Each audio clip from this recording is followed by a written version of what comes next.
Okay, I got defensive line. Love Alfred him. Collins, no pressures. CJ West, no pressures. Some run defense though, and then you got Sebastian Valdez showing up. I like the defensive line, man. I'm not worried about CJ West. Collins is a little upright for me. It reminds me a little bit of uh, your boy. I don't Yeah, know my why. boy JK. Yeah. That's a little concerning, but honestly, I like they're rookies. That's the tough situation for the 49ers is they might have to rely on these guys more than they want to, and they're rookies. They don't have that NFL body yet necessarily, and it's gonna take some adjustment period. But I'm not worried about the 49ers defensive line at all. Actually, was really encouraged.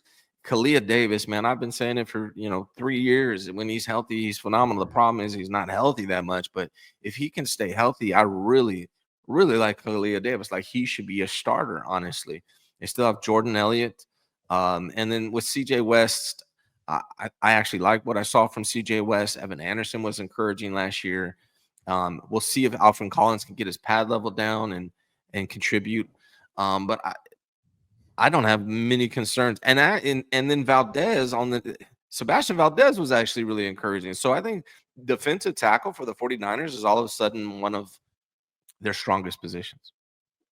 I agree, and I think Kalia Davis Sebastian Valdez and Kalia Davis stole the show, but Kalia Davis was playing more against the starters, and I thought he was showing that he could start for this team. I mean, he is, I think, what a lot of people want CJ West to be. Maybe CJ West will become better than Kalia Davis, but Kalia is older than him and more developed than him.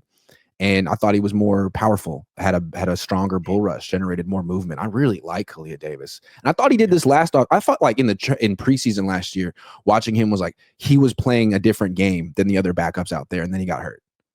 Absolutely, man. And he looks at, this last game last year, his preseason was phenomenal. This last game was good also. Not quite as good as last year, but I imagine if he continues to play throughout the preseason, we'll see even more flashes from him. I like Kalia Davis. I think he could be a starter for this team if Alfred Collins or CJ West aren't quite ready. But I like CJ West. I think if you have CJ West and Kalia Davis in the middle of this team, that's tough to deal with. Those are two guys that demand double teams, and then that frees up the edges. So I'm encouraged with the 49ers whole defense, and we'll get through that in a second. But Valdez, man, like that guy looks just like a monster also. Like they're going to cut a guy that's pretty damn good, I would imagine. I don't know if they're going to cut that guy. He looks too good. He's shown too much. I mean, if CJ West did all that stuff that Valdez did last night, I mean, if Alfred Collins did all that stuff, he will be doing backflips. So Valdez looks like a kind of guy. He's a little bit smaller than those guys, but he was getting in the backfield.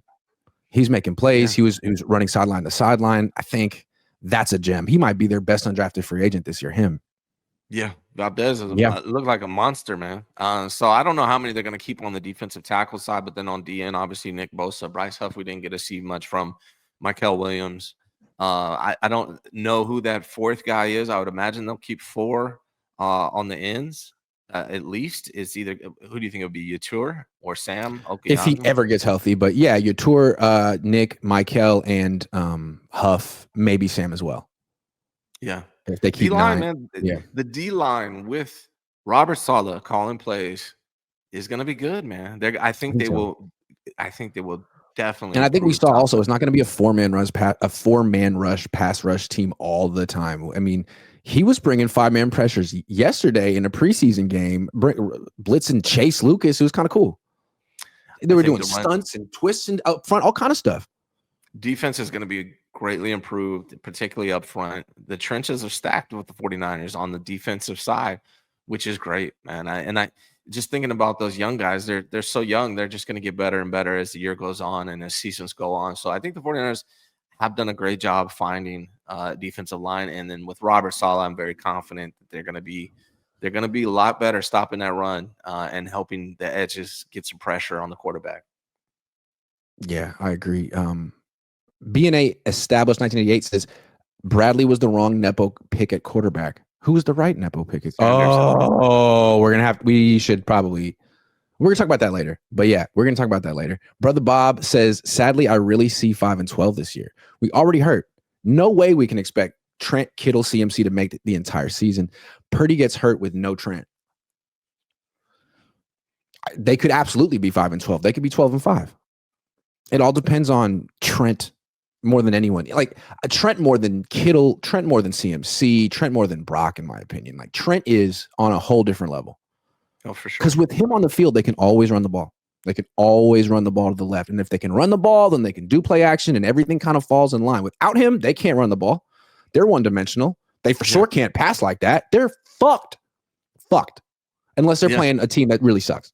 And it's not just running the ball; it's protecting the blind side for Brock Purdy. I mean, Trent is the team. There's a reason why he's first-round Hall of Famer. I like that Brother Bob changed his name mid-show. Like it was RLB2ASQ and went back to Brother Bob in the middle of the show.